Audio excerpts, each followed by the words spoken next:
What's up, guys? Welcome back to another Toy Bro review. We are going back to the 40th anniversary Star Wars line with a look at the GameStop exclusive R5-D4. And I know this guy's been out for a little bit. I mean, he's still pretty new.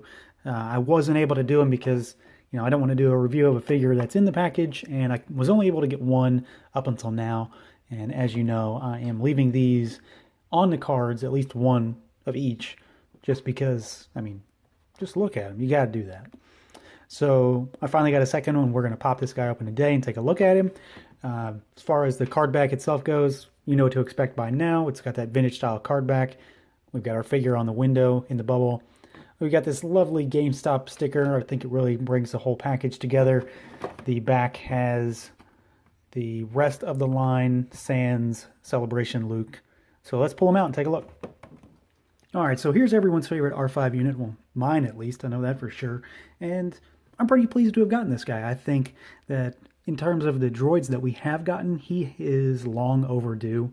So we're going to go over the normal stuff. We're going to show a comparison to R2, maybe show some things people don't know or just don't notice for your more casual Star Wars fans. I'm sure hardcore Star Wars fans know everything there is to know about R5 and the similarities he shares to R2. So let's take a look at his articulation paint, sculpt, all that good stuff. Legs are on a hinge. They rotate all around. The feet, as you were, the rollers, they can hinge back and forth, and then twist the head, and you can lower his middle leg to allow him to, roll and zoom on by. Feet are on rollers, of course. Twist it back. Head's going to pop, or not the head, the leg's going to pop back up. Twist it too far, you hear that sound. The doors open, and you've got a wrench in that one, and then maybe a spanner in that one. The head obviously swivels, just like you saw, but of course it also controls that leg. As far as the sculpt goes, I'm going to talk more about it in a minute or so, but the only thing I think is really interesting is his overall height. I still think the droids are slightly out of scale, specifically when you see him standing next to R2. There are also some maybe not so noticeable similarities between R5 and R2 that people don't really think about, except for the head. So the head looks good to me.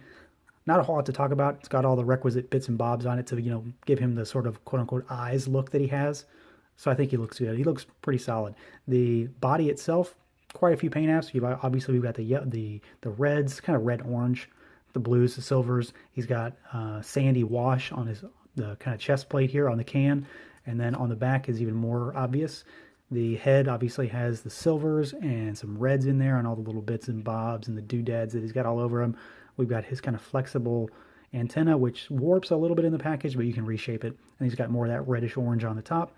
We got blue on the sides. We've got the cables, a kind of bronzy color. And of course, the big draw for me, the thing that always sticks out on this figure when I look at it is he's got this kind of sticker piece around the throat, the neck. And it's, it's just to show like the kind of the mouth area on the character. Kind of sticks out to me. It's kind of obvious just because it is a sticker. It kind of catches all the light that attracts on this figure. So it's kind of the first thing I see, but I think it looks good. It's a needed detail on this figure.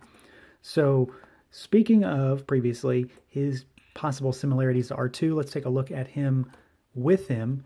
And you can see right off the bat that, what I mentioned when I talk about the size of them. I think there is a scale issue here. I think the droids are, in general, kind of out of scale, out of touch with the rest of the line. But overall, they work well together. I think they look good next to each other. They make a nice pair. But if you look closely, you can see from the neck down, same exact figure in every detail. Legs are the same. You can even pop this piece off and put R2's jets from his pack in there. Both doors on R5 open in the same way they do on R2. Same tools in there.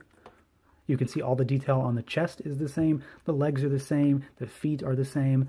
The back is the same. The only difference is paint detail. So R5 has different colors. He's got that more sandy wash on him. R2 has more of a wash on the feet and leg area, where R5 is more clean. So in that regard, they're basically the same figure, which may surprise some people. I don't know if it will or not, but it's something just to note. But other than that, I think they're really cool. They look good together. Makes a good set. Throw 3PO in there, and you've got a nice Tatooine reunion on your shelf. So with that said, what do I think? I am overall pretty pleased. My only real gripe with this figure is think about R2 as a figure and think about R5. So R2 comes with a handful of accessories. We don't really know if R5 should or could have those same level of accessories, but he doesn't have anything. And we pay more for this figure because he's an exclusive. So at the end of the day, the price point I think is a little wrong on this guy. But for what he is and what he represents in the line, what he represents in Star Wars, I'm okay with it. It's not a huge deal. I don't really use R2's accessories anyway, but at the same time, I feel like there might have been some cost-cutting measures on this guy to get him out the door when R2 has all sorts of stuff and has been reissued with that same stuff.